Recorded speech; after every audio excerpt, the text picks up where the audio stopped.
Okay, guys. Hi, and welcome to another week of virtual learning. I know this is the stinkiest way to possibly learn from Mr. Robinson, but I'm so grateful that we have the technology for me to be able to still do this for you. So this week, we are kind of wrapping up the end of compare and contrast, and then next week, we're going to be working on cause and effect. So that's a whole nother can of worms, and we'll get there next week. But this week, we're just going to read some books. So today, we're going to read Frederick. Tomorrow, we're going to read the Post Office book. And then Thursday, we're going to read The Stray Dog. I might sneak some other books in there, too. We'll see how it goes. So today, we're going to read Frederick. And I'm thinking that we read this at, the very beginning of the year. So you guys might remember the story, and you might not. But here we go. Frederick. Frederick is a mouse. Along the meadow where the cows grazed and the horses ran, there was an old stone wall. In that wall, not far from the barn and the granary, a chatty family of field mice had their home. But the farmers had moved away, and the barn was abandoned, and the granary stood empty. And since winter was not far off, the little mice began to gather corn and nuts and wheat and straw. They all worked all day and night. All except Frederick. Uh-oh. Doesn't sound like he's being a very helpful mouse.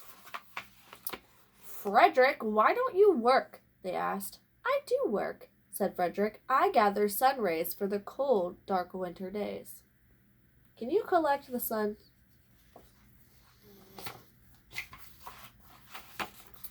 And when they saw Frederick sitting there, staring at the meadow, they said, And now, Frederick?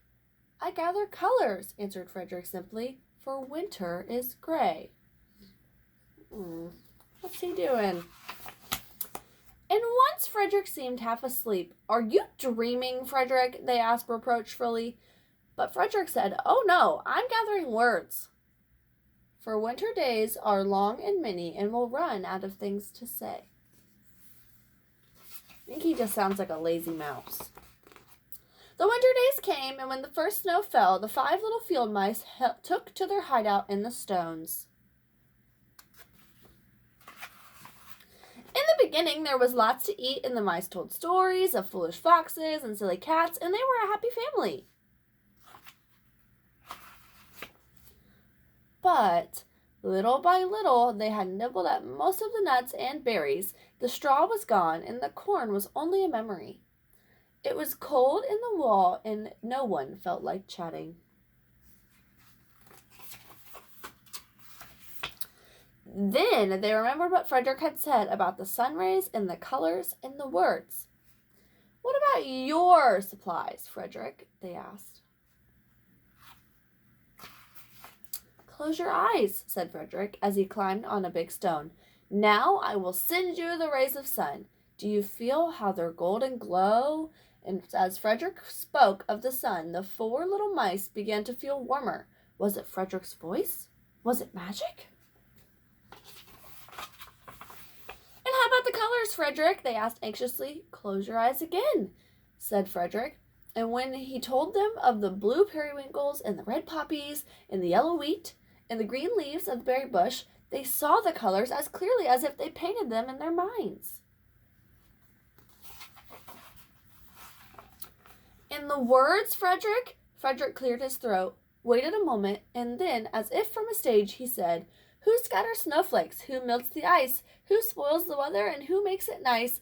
Who grows the 4-leaf clovers in June? Who dims the daylight? Who lights the moon? 4 little field mice who live in the sky. 4 little field mice like you and I. One in the spring house who turns on the showers. Then comes the summer who paints in the flowers.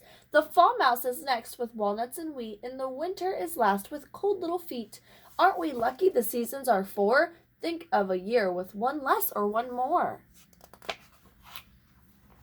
When Frederick had finished, they all applauded. But Frederick, they said, you are a poet. Frederick blushed, took a bow, and shyly said, I know it.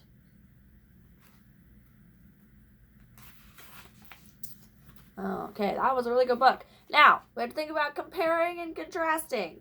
So, I want you to pick 2 things from the beginning of the story where Frederick was not gathering supplies, or didn't look like he was gathering supplies, and the other people were 2 things that he did and 2 things that they did, and that's contrasting because they're going to be different. So 2 things that Frederick did and 2 things that the other mice did.